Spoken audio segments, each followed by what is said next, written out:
No. He said, do you want us to move the camera? Jesus Christ.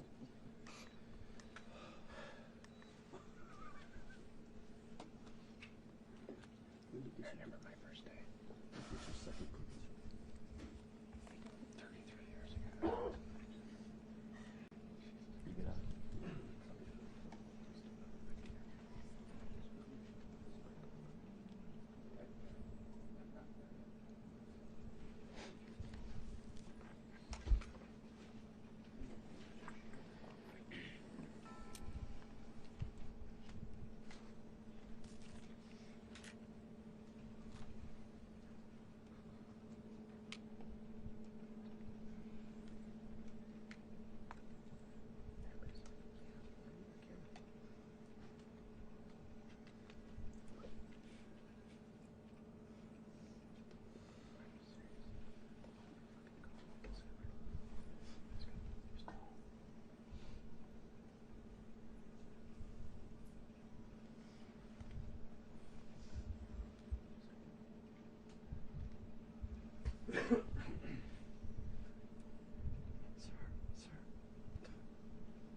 Sir. If you can stay off the road. Thanks. You're moving the camera. Trust me.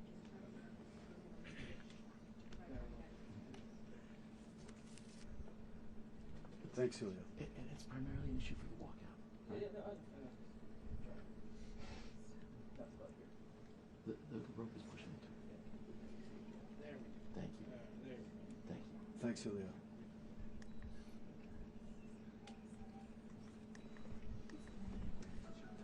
Yeah.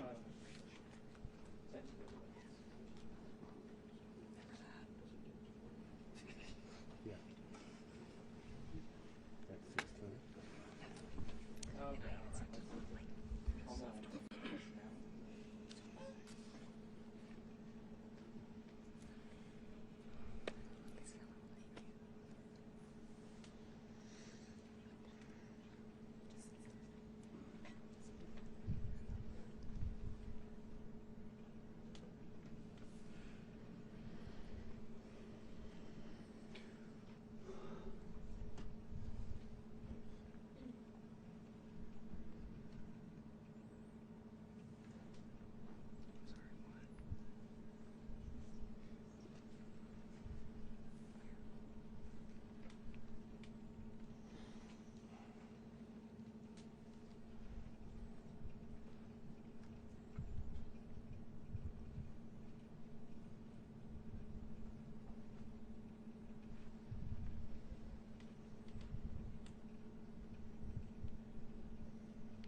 guys know those mics are hot.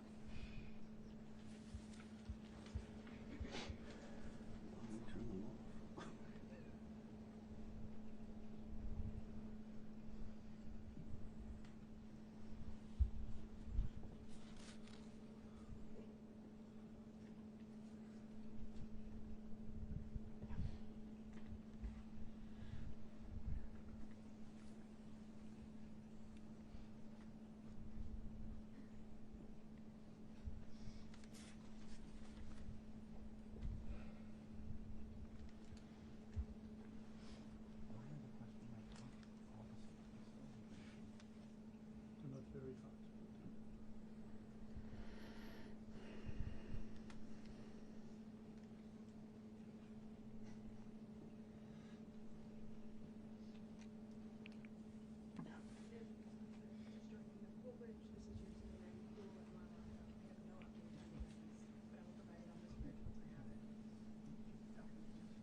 still guy.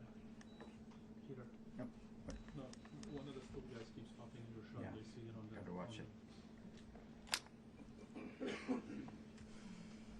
This is good. Who is it? Your Yeah, foot right keeps now it's hitting okay. the tripod. Is it true? Yeah. With the lens? Yeah. You're not going to pay him?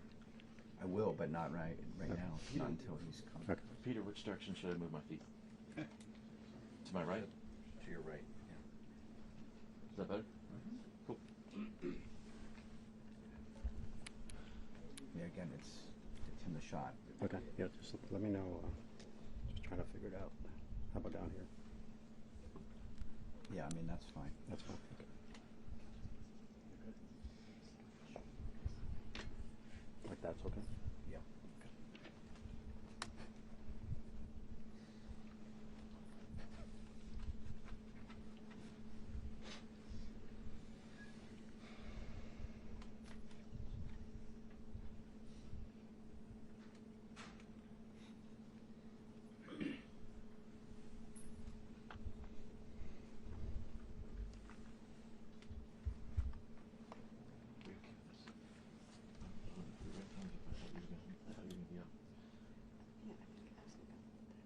Oh, yeah.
See the floor. All I do is a bald head. Can you be 6'2"? No. If I'm on my butt, I can't see over their heads. Never alone. Sam, look up. Let's see over whose head. What do you mean, Tierney?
Here we go.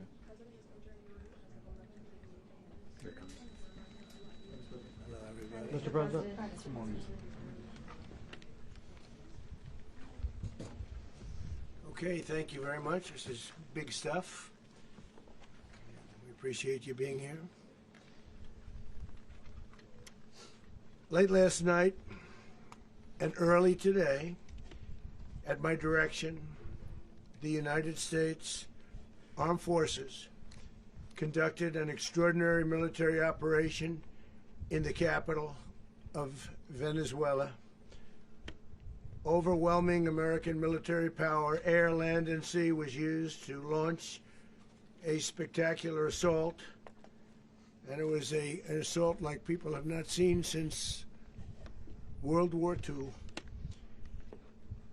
It was a force against a heavily fortified military fortress in the heart of Caracas to bring outlaw dictator Nicolas Maduro to justice. This was one of the most stunning, effective, and powerful displays of American military might and competence in American history. And if you think about it, we've done some other good ones, like the attack on Soleimani,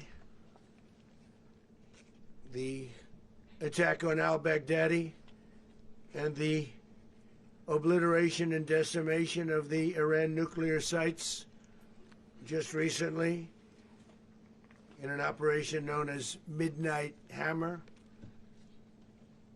All perfectly executed and done.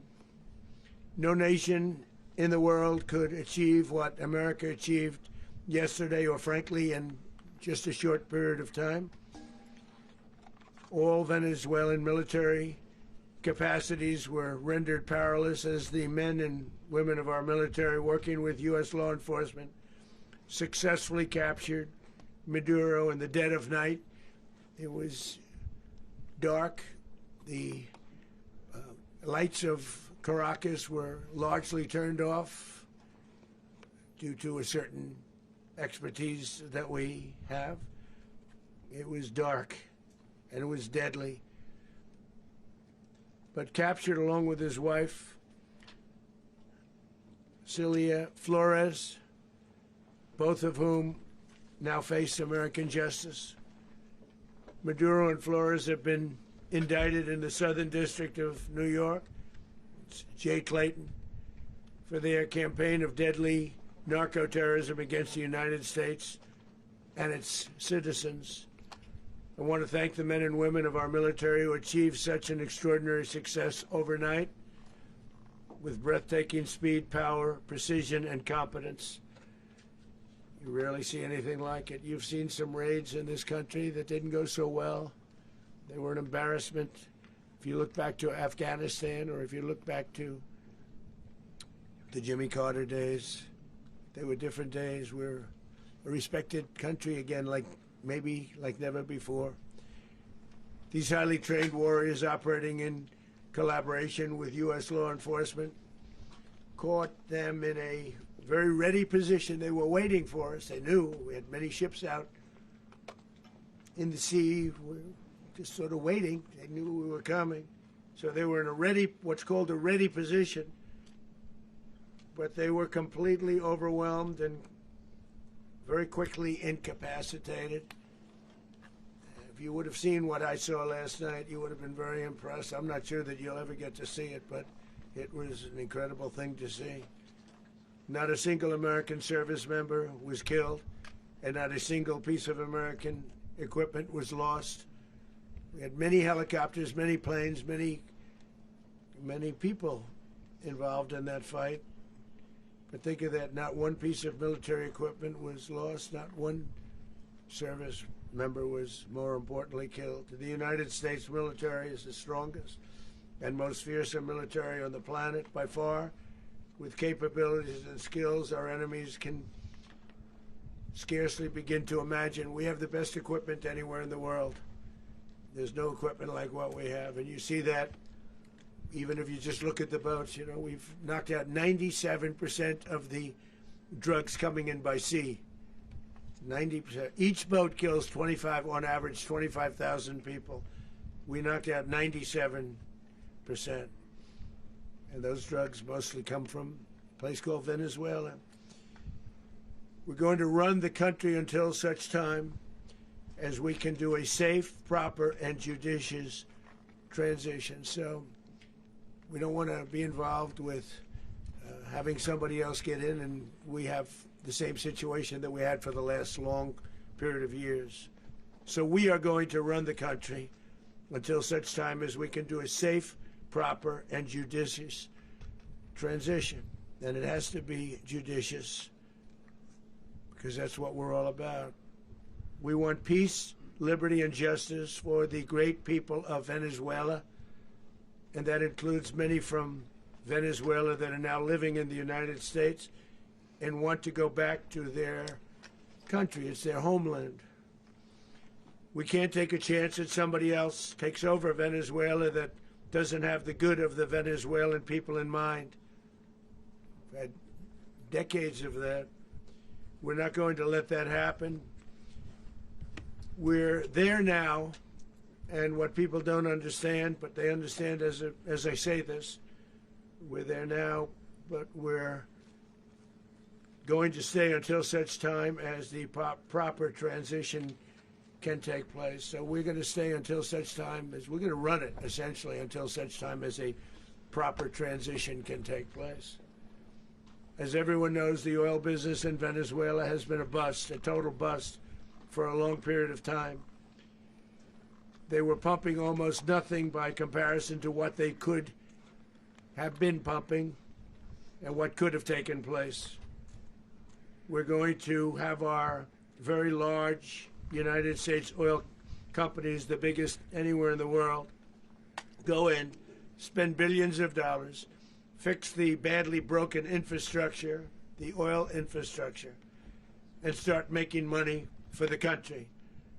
And we are ready to stage a second and much larger attack if we need to do so. So we were prepared to do a second wave if we needed to do so. We actually assumed that a second wave would be necessary, but now it's probably not. The first wave, if you'd like to call it that, the first attack was so successful, we probably don't have to do a second, but we're prepared to do a second wave, a much bigger wave, actually. This was pinpoint, but we have a much bigger wave that probably won't have to do. This partnership of Venezuela with the United States of America, a country that everybody wants to be involved with because of what we were able to do and accomplish, will make the people of Venezuela rich, independent, and safe.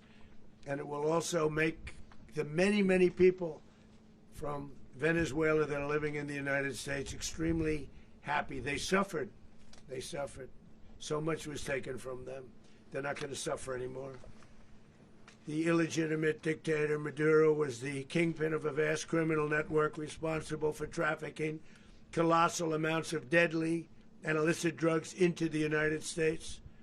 As alleged in the indictment, he personally oversaw the vicious cartel known as Cartel de las Solas, which flooded our nation with lethal poison, responsible for the deaths of countless Americans, the many, many Americans. Hundreds of thousands over the years of Americans died because of him. Maduro and his wife will soon face the full might of American justice and stand trial on American soil. Right now they're on a ship. They'll be heading to, ultimately, New York, and then a decision will be made, I assume, between New York and Miami or Florida. But we have people where the overwhelming evidence of their crimes will be presented in a court of law. And I've seen it. I've seen what we have. It's both horrible and breathtaking that something like this could have been allowed to take place. For many years after his term as president of Venezuela expired, Maduro remained in power and waged a ceaseless campaign of violence, terror, and subversion against the United States of America, threatening not only our people, but the stability of the entire region. And you all saw it. In addition to trafficking gigantic amounts of illegal drugs that inflicted untold suffering and human destruction all over the country, all over in particular the United States, Maduro sent savage and murderous gangs, including the bloodthirsty prison gang, Tren de Aragua, to terrorize American communities nationwide, and he did indeed. They were in Colorado. They took over apartment complexes. They cut the fingers off people if they called police. They were brutal, but they're not so brutal now. And I just have to congratulate our military, Pete and everybody, and our National Guard, because the job that they've done, whether it's in Washington, D.C., where we have a totally safe city, where it was one of the most unsafe cities anywhere in the world, frankly, and now we have no crime in Washington, D.C. We haven't had a killing. We had the terrorist attack a few weeks ago. A little bit of a different kind of a threat, but we haven't had a killing in a long period of time, 6-7 months. We used to have two, on average, 2 a week in Washington, our capital. We don't have that anymore. The restaurants are opening. Everyone's happy. They're walking their daughters. They're walking their children, their wives. They walk to restaurants. Restaurants are opening all over Washington, D.C. So I want to thank the National Guard. I want to thank our military. And I want to thank law enforcement. Been amazing. And they should do it with more cities. We're doing it, as you know, and we're doing it in Memphis, Tennessee right now, and crime is down. We've just sort of started a few weeks ago, but crime is down now 77%. And the governor of Louisiana called, great person, and he wanted us to help him, as you know, in a certain very nice part of Louisiana, and we have done that. It was a rough section, and we have crime down. I understand it's down to almost nothing already after 2.5 weeks. New Orleans, it's down to almost nothing, and we've only been there for 2.5 weeks. Can't imagine why governors wouldn't want us to help. We also helped, as you know, in Chicago, and crime went down a little bit there. We did a very small help because we had no working ability with the governor. The governor was a disaster, and the mayor was a disaster, but it knocked down crime. But we're pulling out of there. When they need us, we'll know. You'll know. You'll be writing about it. And likewise, Los Angeles, where we saved Los Angeles early on, where the head of the police department made a statement that if the federal government didn't come in, we would have lost Los Angeles. That's long after the fires. That's when they had the riots in Los Angeles. We did a great job. Got no credit for it whatsoever, but that's okay. It doesn't matter. We don't need the credit. But we'll be pulling out when they need us. They'll call, or we'll go back if we have to. We'll go back. But we did a great job in various cities. But the place that we're very proud of is Washington, D.C., because it's our nation's capital. We took it from being a crime-ridden mess to being one of the safest cities in the country.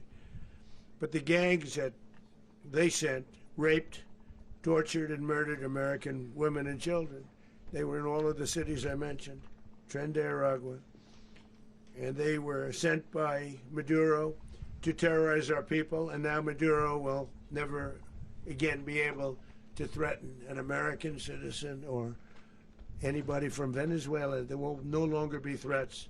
For years I've highlighted the stories of those innocent Americans whose lives were so heartlessly robbed by this Venezuelan terrorist organization. Really one of the worst, they say the worst. Americans like 12-year-old Jocelyn Nungary from Houston. Beautiful Jocelyn Nungary, what happened to her? They, as you know, they kidnapped, assaulted, and murdered by Tren de Aragua animals. They murdered Jocelyn and left her dead under the bridge. There was a bridge that will never be the same to so many people after seeing what happened. As I've said many times, the Maduro regime emptied out their prisons, sent their worst and most violent monsters into the United States, to steal American lives. And they came from mental institutions and insane asylums. They came from prisons and jails. The reason I say both, they sound similar. Actually, prisons a little bit more hostile, a little bit tougher. A mental institution isn't as tough as an insane asylum, but we got them both. They sent from their mental institutions. They sent from their jails, prisons. They were drug dealers. They were drug kingpins. They sent everybody bad into the United States, but no longer. And we have now a border where nobody gets through. In addition, Venezuela unilaterally seized and stole American oil, American assets, and American platforms, costing us billions and billions of dollars. They did this a while ago, but we never had a president that did anything about it. They took all of our property. It was our property. We built it. And we never had a president that decided to do anything about it. Instead, they fought wars that were 10,000 miles away. We built Venezuela oil industry with American talent, drive, and skill, and the socialist regime stole it from us during those previous administrations, and they stole it through force. This constituted one of the largest thefts of American property in the history of our country. Considered the largest theft of property in the history of our country. Massive oil infrastructure was taken like we were babies, and we didn't do anything about it.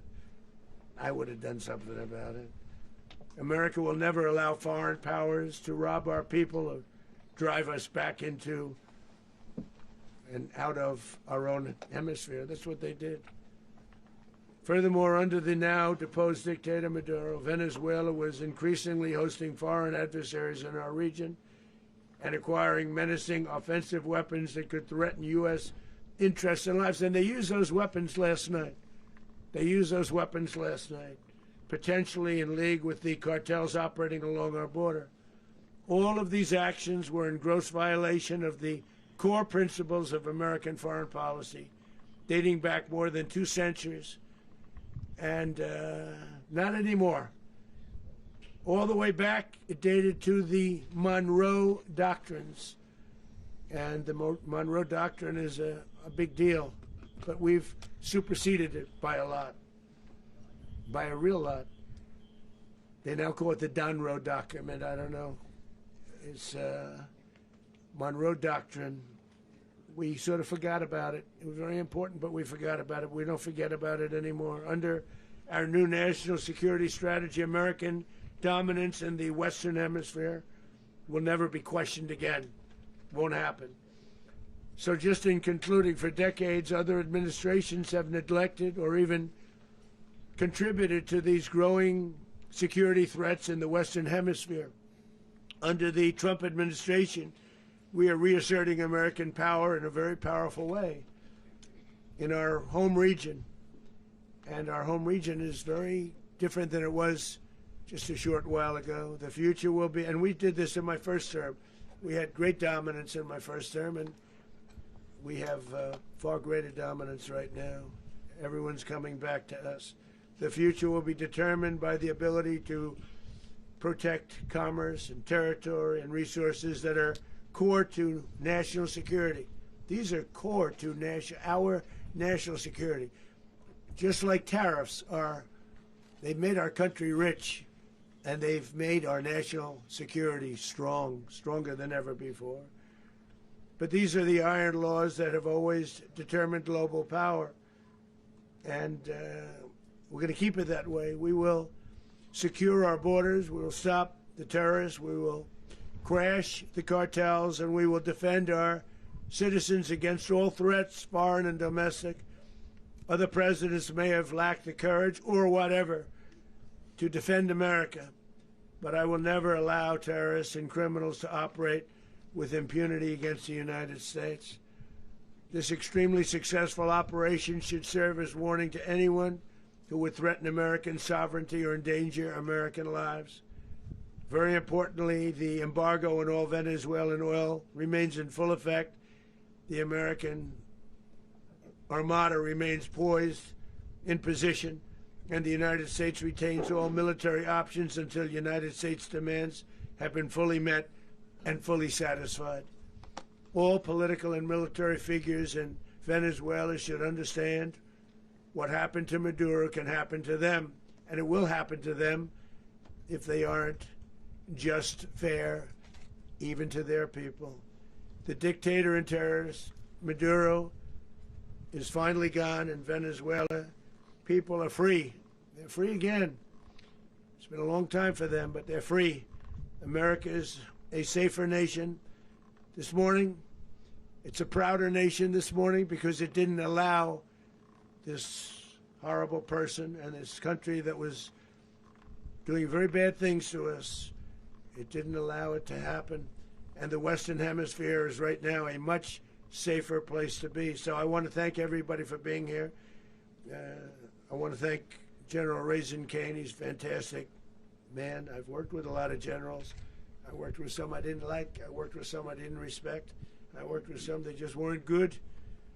But this guy is fantastic. I watched last night one of the most precise attacks on sovereignty. I mean, it was an attack for justice.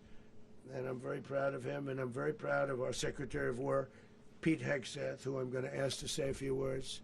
Thank you very much. Mr. President, can you explain how the U.S. will run Venezuela? Well, thank you, Mr. President. Finally, a commander-in-chief the world respects and the American people deserve. And as the President said, words can barely capture the bravery and the power and the precision of this historic operation. A massive joint military and law enforcement raid flawlessly executed by the greatest Americans our country has to offer. American warriors are second to none, the best in the world and the best of our country. What all of us witnessed last night was sheer guts and grit, gallantry, and glory of the American warrior. I'm simply humbled by such men, and I tip my hat to our chairman, Dan Raisin Kane, and all those Americans who stood watch last night. Our warriors are the elite of America, and again, President Trump has your back.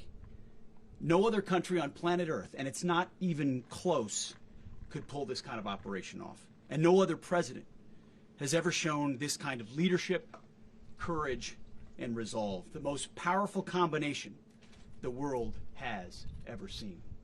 As the President said, our adversaries remain on notice. America can project our will anywhere, anytime. The coordination, the stealth, the lethality, the precision, the very long arm of American justice, all on full display in the middle of the night. Nicolas Maduro had his chance, just like Iran had their chance, until they didn't and until he didn't. He effed around, and he found out. President Trump is deadly serious about stopping the flow of gangs and violence to our country. Deadly serious about stopping the flow of drugs and poison to our people. Deadly serious about getting back the oil that was stolen from us. And deadly serious about reestablishing American deterrence and dominance in the Western Hemisphere. This is about the safety, security, freedom, and prosperity of the American people. This is America first. This is peace through strength. And the United States War Department is proud to help deliver it. Welcome to 2026, and under President Trump, America is back. I'd like to welcome now our chairman, Chairman Raisin Kane, to give a few more details about the operation. Mr. Chairman. Thank you, Mr. Secretary. Thank you, Mr. President, and good morning. Last night, on the order of the President of the United States and in support of a request from the Department of Justice, as the President said, the United States military conducted an apprehension mission in Caracas, Venezuela, to bring to justice two indicted persons, Nicolas and Cecilia Maduro. This operation, known as Operation Absolute Resolve, was discreet, precise, and conducted during the darkest hours of January 2nd and was the culmination of months of planning and rehearsal, an operation that, frankly, only the United States military could undertake. What I'd like to do this morning is talk to you through some of the preparation and the details without compromising any of our tactics, techniques, and procedures. There is always a chance that we'll be tasked to do this type of mission again. Our interagency work began months ago and built on decades of experience of integrating complex air, ground, space, and maritime operations. While the past 2 decades have honed the skills of our special operations forces, this particular mission required every component of our joint force, with soldiers, sailors, airmen, Marines, and Guardians working in unison with our intelligence agency partners and law enforcement teammates in an unprecedented operation. We leveraged our unmatched intelligence capabilities and our years of experience in hunting terrorists, and we could not have done this mission without the incredible work by various intelligence agencies, including the CIA, NSA, and NGA. We watched, we waited, we prepared, we remained patient and professional. This mission was meticulously planned, drawing lessons from decades of missions over the last many years, many missions over these last many years. This was an audacious operation that only the United States could do. It required the utmost of precision and integration within our joint force. And the word integration does not explain the sheer complexity of such a mission. An extraction so precise it involved more than 150 aircraft launching across the Western Hemisphere in close coordination, all coming together in time and place to layer effects for a single purpose: to get an interdiction force into downtown Caracas while maintaining the element of tactical surprise. Failure of one component of this well-oiled machine would have endangered the entire mission, and failure is never an option for America's joint force. Those in the air over Caracas last night were willing to give their lives for those on the ground and in the helicopters.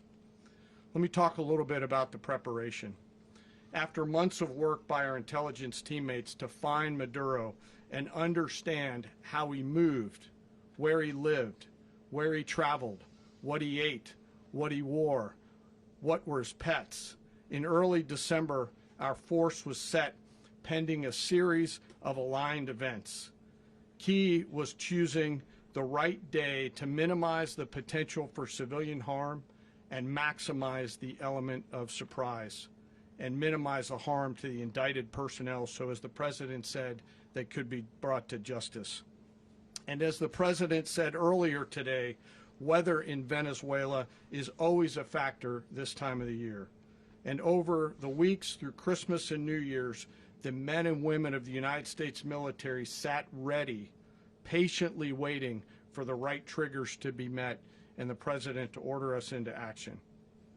Last night, the weather broke just enough, clearing a path that only the most skilled aviators in the world could maneuver through.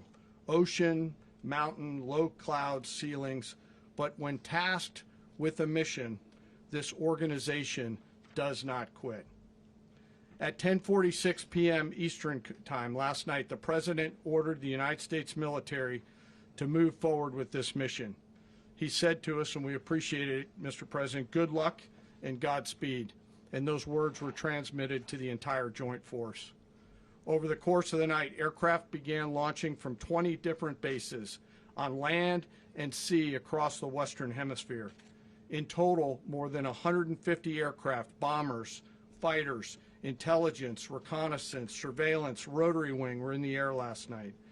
Thousands and thousands of hours of experience were airborne. Our youngest crew member was 20, and our oldest crew member was 49. And there's simply no match for American military might.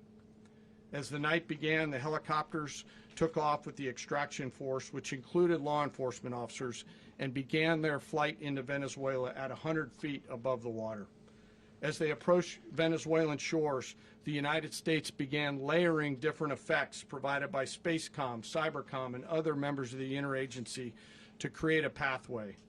Overhead, those forces were protected by aircraft from the United States Marines, the United States Navy, the United States Air Force, and the Air National Guard. The force included F-22s, F-35s, F-18s, EA-18s, E-2s, B-1 bombers, and other support aircraft, as well as numerous remotely piloted drones. As the force began to approach Caracas, the Joint Air Component began dismantling and disabling the air defense systems in Venezuela, employing weapons to ensure the safe passage of the helicopters into the target area. The goal of our air component is, was, and always will be to protect the helicopters and the ground force and get them to the target and get them home. As the force crossed the last point of high terrain where they'd been hiding in the clutter, we assessed that we had maintained totally the element of surprise. As the helicopter force ingressed towards the objective at low level, we arrived at Maduro's compound at 1:01 a.m. Eastern Standard Time, or 2:01 a.m. Caracas local time, and the apprehension force descended into Maduro's compound and moved with speed, precision, and discipline towards their objective, and isolated the area to ensure the safety and security of the ground force while apprehending the indicted persons. On arrival into the target area, the helicopters came under fire, and they replied with that fire with overwhelming force in self-defense. One of our aircraft was hit but remained flyable, and as the President said earlier today, all of our aircraft came home, and that aircraft remained flyable during the rest of the mission. As the operation unfolded at the compound, our air and ground intelligence teams provided real-time updates to the ground force, ensuring those forces could safely navigate the complex environment without unnecessary risk. The force remained protected by overhead tactical aviation.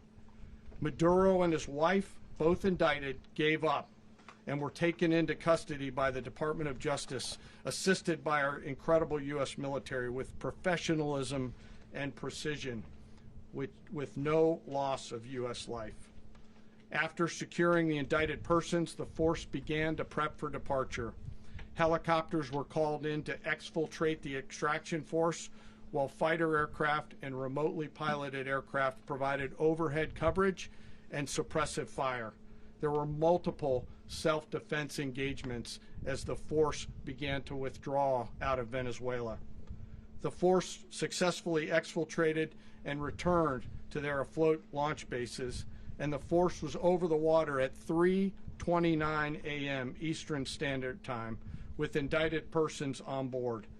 And both Maduro and his wife were embarked aboard the USS Iwo Jima. In closing, what we've witnessed today is a powerful demonstration of America's joint force.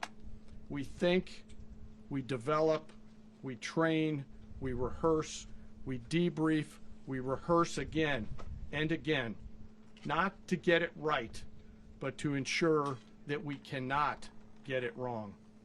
Our jobs are to integrate combat power so when the order comes, we can deliver overwhelming force at the time and the place of our choosing against any foe anywhere in the world. I am immensely proud today of our joint force and filled with gratitude to represent them here today. There is simply no mission too difficult for these incredible professionals and the families that stand by them and support them. As we stand here this morning, our forces remain in the region at a high state of readiness, prepared to project power, defend themselves, and our interests in the region. This operation is a testament to the dedication and unwavering commitment to justice and our resolve to hold accountable those who threaten peace and stability. In closing, I want to express my heartfelt gratitude to the brave men and women who executed this mission. Their courage and tireless commitment to our nation are what makes us strong. Thank you, Mr. Secretary, and thank you, Mr. President. Thank you very much. Well, I don't have much to add to what you've heard now, other than the following points. Nicolas Maduro was indicted in 2020 in the United States. He is not the legitimate president of Venezuela. That's not just us saying it. The first Trump administration, the Biden administration, the second Trump administration, none of those three recognized him. He's not recognized by the European Union and multiple countries around the world. He is a fugitive of American justice with a $50 million reward, which I guess we saved $50 million. And We should make sure. yeah, exactly. But Don't let anybody claim it.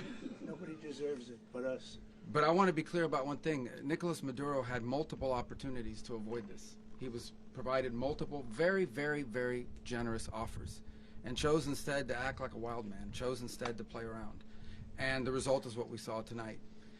The other message here is the following. You have a guy, like many people around the world, they like to play games. You have a guy who decides he's going to invite Iran into his country, is going to, do the confiscation of American oil companies, is going to flood our country with gang members, is going to take Americans prisoner and try to hold them for hostage and trade them like he was able to do with the Biden administration. Basically likes to play games all this time and thinks nothing's going to happen. And I hope what people now understand is that we have a president. The 47th president of the United States is not a game player. When he tells you that he's going to do something, when tells you he's going to address a problem, he means it. He actions it. I can tell you, I've watched this process now for 14, 15 years, been around it. Everybody talks, I'm going to do this, I'm going to do that. When I get there, we're going to do this, we're going to take. This is a president of action. Like, I don't understand yet how they haven't figured this out. And now, if you don't know, now you know. Because this is the way it's going to play out. And I think people need to understand that this is not a president that just talks and does letters and press conferences. And, if he says he's serious about something, he means it. And this is something that was a direct threat to the national interest of the United States, and the president addressed it. There's a president of peace, by the way. I told you what I just said earlier. This guy had multiple opportunities to find his way somewhere else and figure out another. He could have been living somewhere else right now very happy, but instead he wanted to play big boy. And so now, he's got other sets of problems on his hands. And but I think the message here should be for the world. Look, the president doesn't go out looking for people to pick fights with. He's not, generally wants to get along with everybody. We'll talk and meet with anybody, but don't play games. Don't play games with this president's in office, because it's not going to turn out well. And so I hope that, I guess that lesson was learned last night, and we hope it'll be instructive moving forward. Is that a message for Cuba? Mr. President. Mr. President. Mr. President. Mr. President. Mr. President. You said that the U.S. is going to run Venezuela, so who's in power right now? Well, we're going to be running it with a group, and we're going to make sure it's run properly. We're going to rebuild the oil infrastructure, which will cost billions of dollars. It'll be paid for by the oil companies directly. They will be reimbursed for what they're doing, but it's going to be paid. And we're going to get the oil flowing the way it should be. As you know, it was just a minor flow. It was actually a minor flow for what they have. But we're going to run it properly, and we're going to make sure the people of Venezuela are taken care of. We're going to make sure the people that were forced out of Venezuela by this thug are also taken care of. Mr. President. Mr. President. Mr. President. Mr. President. Mr. President, does the U.S. running the country mean that U.S. troops will be on the ground? How will that work? Well, they always say boots on the ground. So we're not afraid of boots on the ground if we have to have. We had boots on the ground last night at a very high level, actually. We're not afraid of it. We don't mind saying it. But we're going to make sure that that country is run properly. We're not doing this in vain. This is a very dangerous attack. This is an attack that could have gone very, very badly. Could have gone very badly. We could have lost a lot of people last night. We could have lost a lot of dignity. We could have lost a lot of equipment. The equipment is less important, but we could have lost a lot. And we're going to make sure that this is proper. We're there now. We're ready to go again if we have to. We're going to run the country right. It's going to be run very judiciously, very fairly. It's going to make a lot of money. We're going to give money to the people. We're going to reimburse people that were taken advantage of. We're going to take care of everybody. It's very important. We couldn't let them get away with it. They stole our oil. We built that whole industry there, and they just took it over like we were nothing. And we had a president that decided not to do anything about it.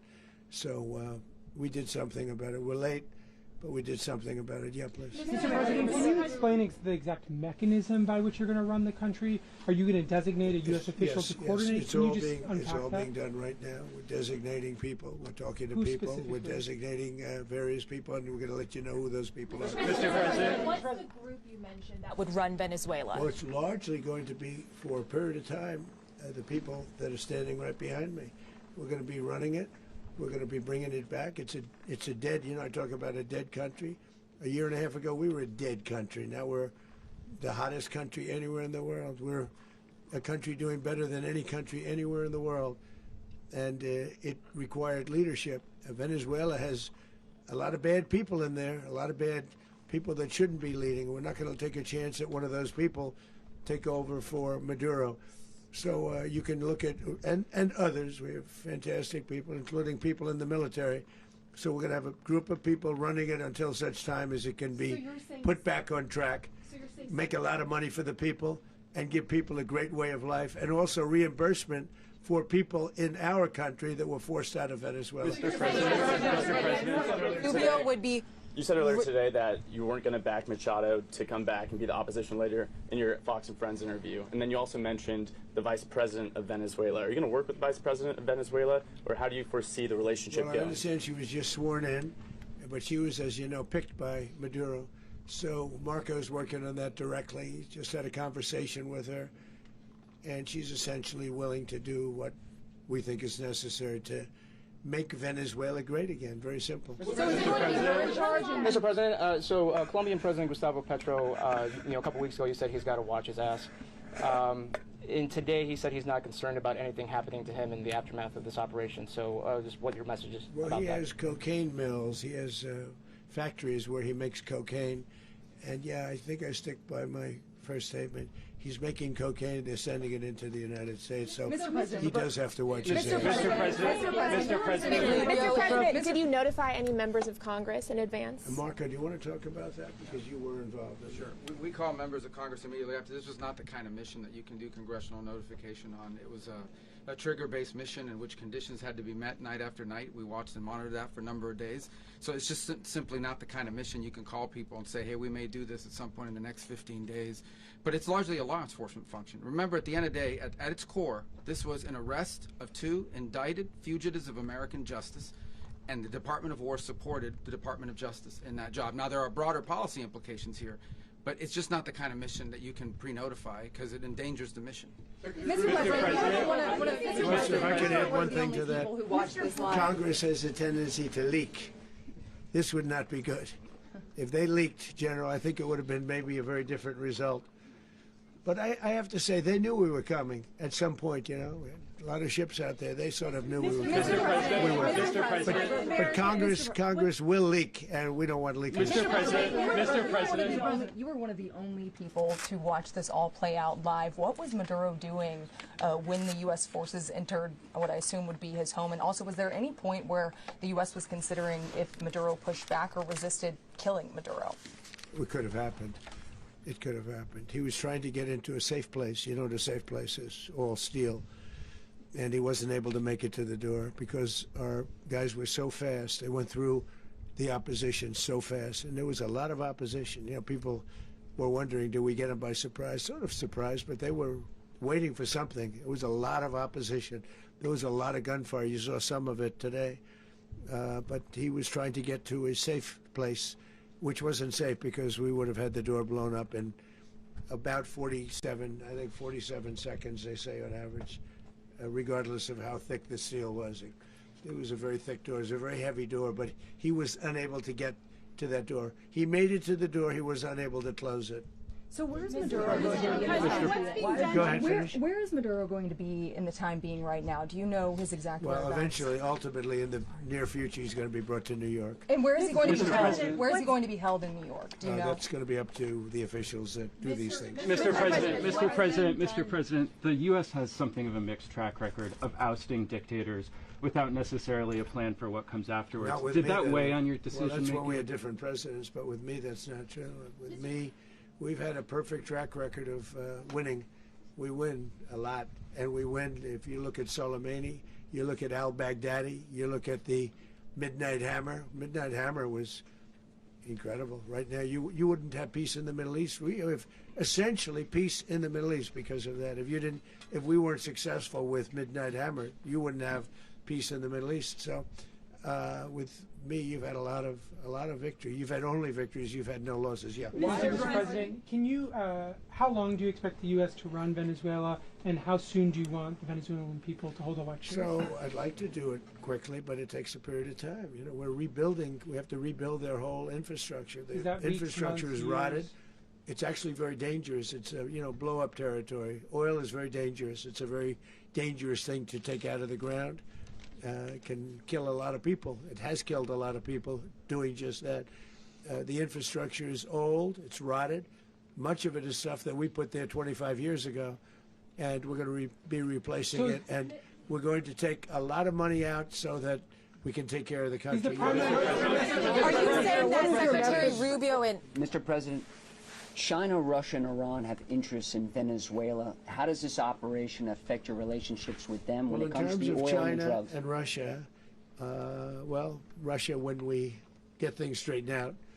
But in terms of other countries that want oil, we're in the oil business. We're going to sell it to them. We're not going to say we're not going to. In other words, we'll be selling oil. Probably in much larger doses because they couldn't produce very much because their infrastructure was so bad. So we'll be selling large amounts of oil to other countries, many of whom are using it now, but I would say many more will come.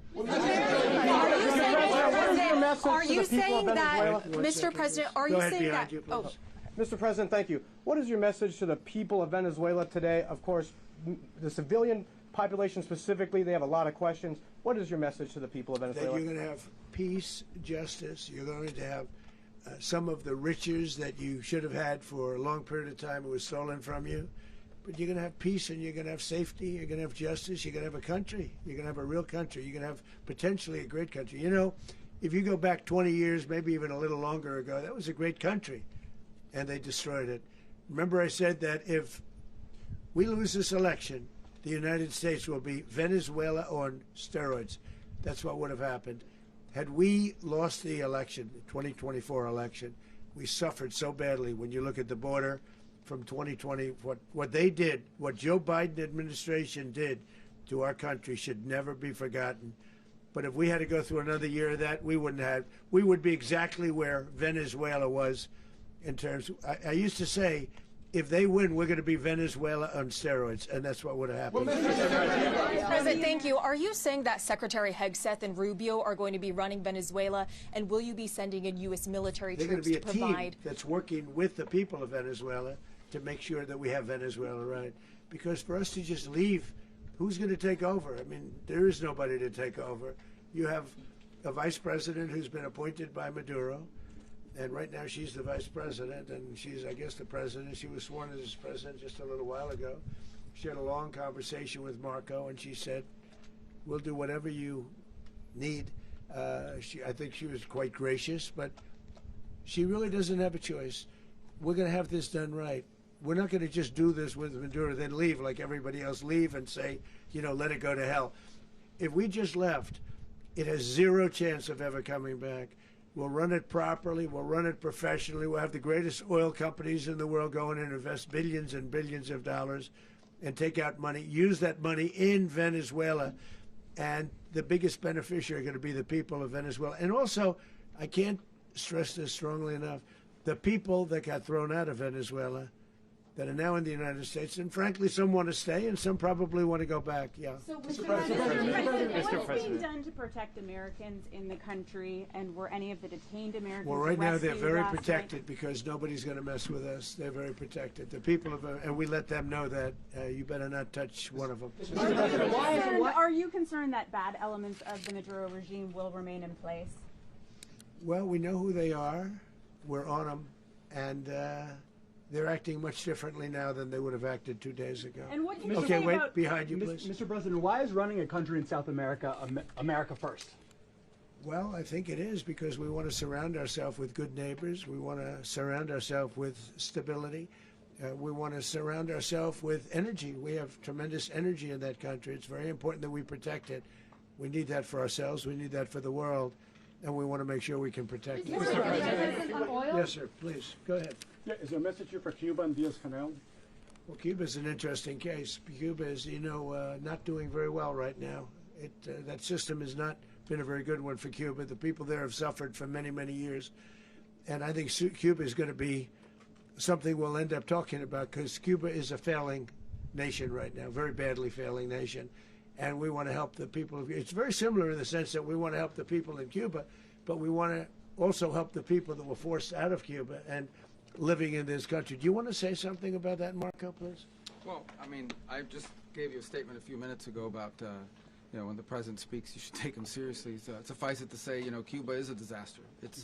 It's run by incompetent, senile men, and in some cases, not senile, but incompetent nonetheless. It has no economy. It's in total collapse. And by the way, they were, all of the guards that helped protect Maduro, this is well known, their whole spy agency, all that were full of Cubans.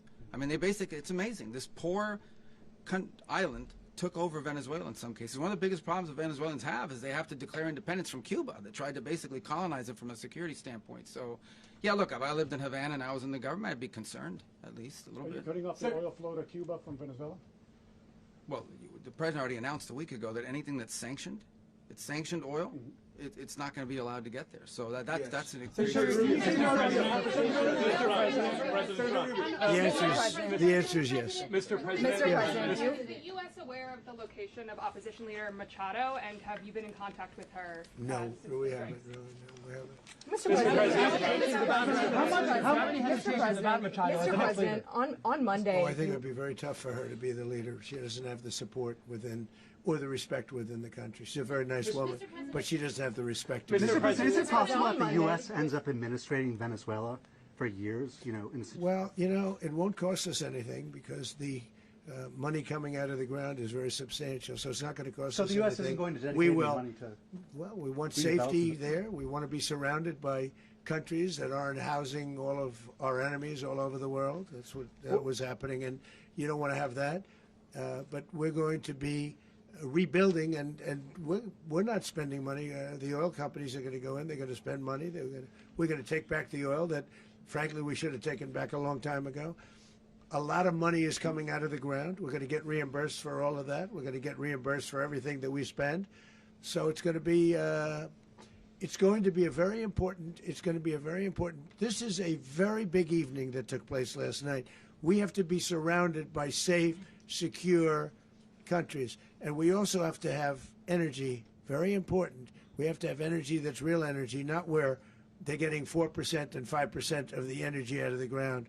You take a look. It was such a disaster. So what's going to happen with Venezuela, I think, over the next period of a year is going to be a great thing. And the people of Venezuela will be the biggest beneficiaries. Mr. President, on Monday,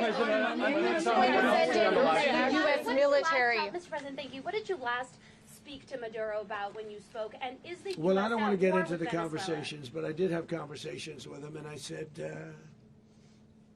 you got to surrender. And I actually thought he was pretty close to doing so, but now he wished he did, yeah. Mr. President, can you explain, you said that Maduro is responsible for drug trafficking. You recently pardoned the former president of Honduras who was convicted on many drug trafficking. Can you explain how these two situations are different? And would you ever pardon Maduro? I endorsed, as you know, the winning president, the man who won in Honduras. I endorsed the man who won in Chile. I endorsed the man who won in Argentina. And we are doing very well with that whole group. What the man that I pardoned was, if you could equate it to us, he was treated like the Biden administration treated a man named Trump. That didn't work out too well for them. This was a man who was persecuted very unfairly. He was the head of the country. He was persecuted very unfairly. And there are a number of them. And we felt that it was a very unfair situation that happened to him. He's also a party member of the man who won. So obviously the people liked what I did. And one of the reasons that was done is because of the fact that the party in power felt very strongly that that man was treated very badly. I studied it very quickly, and then I studied it in great detail. I went to a lot of the people standing behind me, and they felt that that man was persecuted and treated very badly. That's why I gave him a pardon. Mr. President, you referenced boots on the ground earlier. Can you just sort of button this up? Do you envision the U.S. military having a presence in Venezuela as the U.S. runs that country? No, we're going to have a presence in Venezuela as it pertains to oil, because we have to have, we're sending our expertise in. So you may need something, not very much. But no, we're going to be taking out a tremendous amount of wealth out of the ground. And that wealth is going to the people of Venezuela and people from outside of Venezuela that used to be in Venezuela. And it goes also to the United States of America in the form of reimbursement for the damages caused us by that country. So I want to thank you all very much. Thank you. Do you have one? Yes, please. You were so nice before. I'm going to give you the final question. Go Thank ahead. you, Mr. Unless President. it's a bad question, in It's which about case I'll Putin. go one word. It's about who? It's about Putin, if you want. About Putin. Well, Okay. that's always nice. You had a to talk phone. about Putin. You had a phone call with him Yeah. on Monday. Did he talk at all about Maduro? Did y'all talk about this? No, we didn't. And We then- never spoke about Maduro. Are you mad at him right now? I mean, there's this I'm not intelligence. thrilled with Putin. I'm not thrilled with Putin. He's killing too many people. There was that I intelligence. thought that would be so. I settled 8 1/4 war. You know what the 1/4 was? Thailand and Cambodia. I did it again. They broke out, and I did it in about 5 hours, and I settled it. I'm giving myself 1/4, so I'm up to now 8 1/4. In other words, I settled the war, but then they broke out. They had a pretty bad breakout over the last 4 days. I got them to go back to peace. So I only give 1/4. I thought the easiest one would be, one of the easier ones would be Russia, Ukraine. It's not. And they both have done some pretty bad things. And look, that's Biden's war. That's not my war. But I want to stop the lives. Did you see where last month, 30,000, it was 27,000 the month before. 30,000, mostly soldiers, were killed this last month. 30,000. I want to stop that. You know, I got NATO to pay 5% instead of the 2% that they weren't paying. They weren't paying 2, now they pay 5. And we send them a lot of munitions. We send them a lot of things, missiles and various other things, a lot. And they pay. The United States is not losing money. We're probably making money on that. It's the last thing I care about. I just want to stop all those people. We're losing 25, 30,000 human beings. They come from 2 places that are very far away. But if I can stop, because it's something I've been pretty good at doing, deals, I guess. It's all a deal. Life is a big deal. But if I can stop that war and stop 30,000 young people, in addition to the fact that people are being killed in Kiev, people are being killed in other cities throughout, you know, a much smaller number, but they're being killed, viciously killed. So I'm not happy about it. I thought that would be something that would get solved.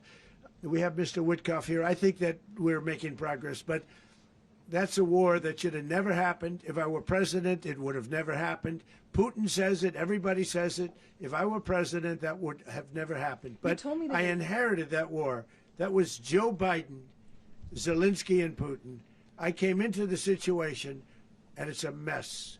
And I will say this. I watched an operation last night that was so precise, that was so brilliant. I mean, it was incredible. If we had our people, like this general and our people involved, that war would not have gone on very long, that I can tell you. You told me That war, to use an old term, that war has become a bloodbath. And we want it to get stopped. Thank you very much. Are you concerned a rogue Venezuelan general can take over the country? Can you talk about your conversation with the vice president?